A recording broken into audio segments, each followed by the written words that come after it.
As you can see, I am in the hospital. I wanted to do a quick update on what has been going on. Since I have not done a pregnancy update in forever, the last video I did was the baby's closet and the baby's hospital bag and my hospital bag.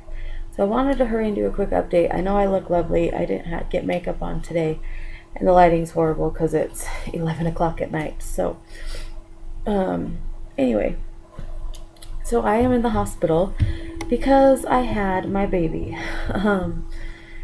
What else is new with me, right? Having the baby early. I had him yesterday, and he is beautiful. He is a beautiful boy. I was 35 weeks, 5 days when I had him. And yeah, it's been crazy. Let's see. I came in yesterday morning. We got here at about 9:45 yesterday morning. The night before I was having a lot of pain. Yesterday was Wednesday, and just a couple days before that, on Monday, I actually went to the doctor's for some pressure I was having. The week before, when I turned 35 weeks, I had a doctor's appointment, and I was checked, and I was dilated to a 2 and 0% effaced. And when I went on Monday when I was having a ton of pressure, he checked me again, and I was dilated to 3 and 50% thinned out. And and then he sent me home because everything looked good, and he just told me if I start having contractions or pain to just go straight to the hospital. Don't even worry about coming to the office, just go. So Tuesday night, I went to bed, I think around midnight, and all night I was just up, just in pain. I couldn't sleep. I was so uncomfortable. The pressure was just terrible. And so in the morning, I kind of just waited it out all night just to kind of see if it would go away or whatnot. And in the morning, around 8 o'clock, I woke my husband up because he was still sleeping because our boys were still sleeping. And so I woke him up, and I told him what's going on. I said, I don't feel good. Something's wrong. I don't feel right. And so he got up, and we called my in-laws, and they came down and watched the boys while we could run over to the hospital, because I told them, because Wednesday my doctor's out of the office anyway, and with what's been going on, I didn't want to see an on-call doctor just because they don't know my case. And so I was like, let's just go to the hospital, because yeah. Anyway, and so we got to the hospital at, like I said, about 9:45. We got into a room, got checked in, got into a room. Luckily my doctor was already here at the hospital, because on Wednesdays he does surgeries, and he's been delivering a couple other babies before me, so he was already here, which was nice. So after we got in the room, we were only in the room maybe 10 minutes when he came in, and he checked me right when he came in, and when he checked me I was at a 4. And so he said, well, let's just watch it for a little bit. Let's watch contractions, see what they're doing, and we'll check you in a little bit and see if you've changed at all. So they watched contractions for a couple hours, and they were definitely showing on the monitor. They weren't like super a lot of contractions, I guess you can say. It showed more of like irritability. But yeah, so anyway, so after a couple hours, and he came in and looked at the monitor, and saw that I was having contractions. He's like, well, let's hurry and check you, and if you haven't changed or whatnot, then we'll probably send you home.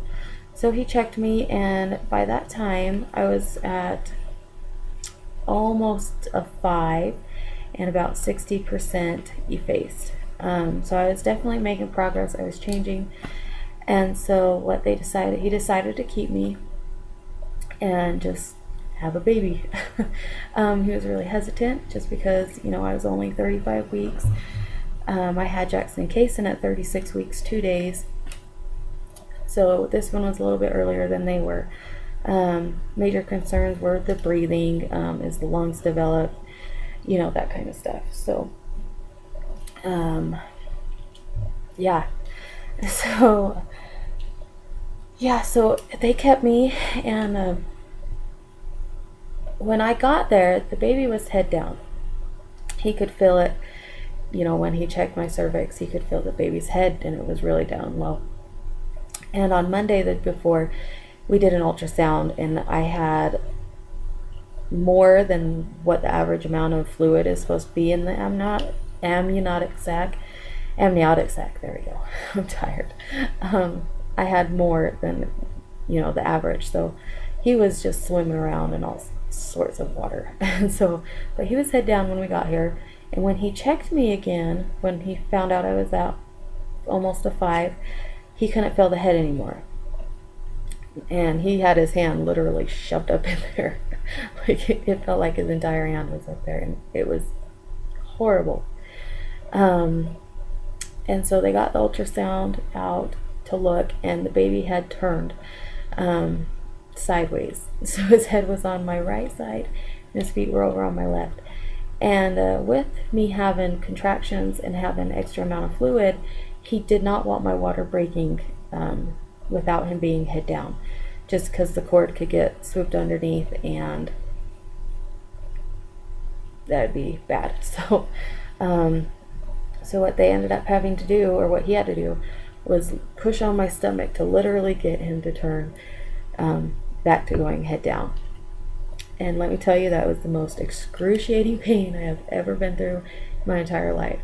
I mean, having somebody push that hard, it literally felt like he was trying to rip my stomach off. It took him about a good 10 minutes to finally get him to flip head down. And by that time I was just bawling. I was actually screaming ow, ow, ow at one point. So yeah. So he finally got him head down, and he had me sit straight up in the bed because he didn't want him flipping again. And he broke my water so that there was no fear of the cord getting underneath. So he broke my water. I don't even remember what time it was at. I was in so much pain I didn't even think to look. So after he broke it, and I kind of got settled down, I asked for my epidural, and they came in and they did it 3 times. They had to poke me 3 different times to finally get it. The first time she put it in, and she had it, and she pumped some medicine in there to test medicine to make sure it wasn't going to affect me weird. And as she was threading the tube or whatever it is, it slipped or something, and so we had to redo it. So then I had to be poked a couple more times after that because she couldn't get it in the right spot. So after 3 tries of epidural, and they finally got it. So my back is completely swollen and black and blue. Got like a bruise this big on my back. But yeah, so I had extra dose of epidural. I could not feel my legs, while she was doing it the second and third time. I was already numb, so it wasn't too bad. But anyway, so I got the epidural done. They got everything situated. They checked me after, and I was at a 7. And I stayed at a 7 for a good couple hours. And then finally she checked me, she turned me on my left side. And after that, about 20 minutes later, she checked me, and I was at about a 9.5. There was just a teeny bit of cervix left. And so my doctor came in, and checked, and by, he kind of just pushed down on my belly to get the baby to push down, and it put me at a 10 just like that. So then I was ready to push, and they got everything set up and had me start pushing. I pushed only maybe, let's see, about 30 seconds is all I pushed, and he was out. I mean, he was out just like that. So yeah, and he is beautiful. He's got tons of dark brown hair, which is crazy because my other two boys had blonde hair. So he takes after me on this one because I had tons of black hair when I was born, but his is a dark brown, but he's got tons of it, and he is beautiful. He weighed 5 pounds 5 ounces and was 19 inches long, so he is a good size. He's long, but he's skinny. He's actually wearing preemie clothes right now, and probably will be for another little while. But he came out, they got him cleaned up, weighed and measured, and they gave him to me for a minute, and I got to, give him a love and say goodbye, and they took him off to the NICU because he just wasn't breathing very well. And he's actually been in the NICU since I've been here, since I had him yesterday. Yeah, it's been hard. He's doing good. He was on oxygen for a little bit. He did have a tube down his throat into his lungs, pumping some medicine to keep his lungs open so he could breathe. But this morning he got that out. He got his oxygen off, and now all he has is an IV and his heart monitor's on. His IV is actually in his head because they had it in his hand and it kept leaking. So the only way they could find another vein was to put it in the big one in his head. So he's got a big old IV right there on his head, but he's so cute. All he does is sleep. I didn't get to hold him at all yesterday because of the oxygen and everything else, but today, since it was out, I've been able to hold him, and he gets his feedings every 3 hours. And he's been doing great with his feedings. I can't breastfeed yet, but I've been pumping and giving him whatever I can get pumped out. They give him, what my colostrum, whatever I get first, and then they'll give him a little bit of formula after that until my milk comes in. But yeah, he's still in there, and I can go down anytime I want to see him, but they only will let me hold him and feed him every 3 hours. So yeah, so I mean, he's a trooper though. He's been doing so good. I mean, they didn't think he'd be off oxygen so fast, and eating how he is, I mean, he is just a champ at eating. He's just got that down. So I'm hoping he'll be able to breastfeed tomorrow. But yeah, so he's in the NICU, so obviously I can't show him you right now, or show him to you right now. But I can show you a picture on my phone just because he's really cute. He looks like a little chunker in his pictures, but he's actually really tiny. Like I said, he's wearing, there he is. There's no man.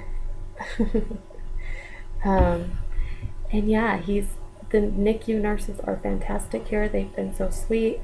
They've given him blankets and a scrapbook and a coloring book filled with pictures of him for Jackson, and they've been so sweet. And they gave him his first little outfit today. They gave him a preemie one since I don't have preemie clothes. So he's got on his little outfit, and I'll show you that right now. It's just a little onesie is what he had on today. There he is. Yeah, so it's exciting, and they've been so great and wonderful to him. What else? Oh, he's now in his big boy bed, as we call it. He doesn't have to be under the heating lamp anymore.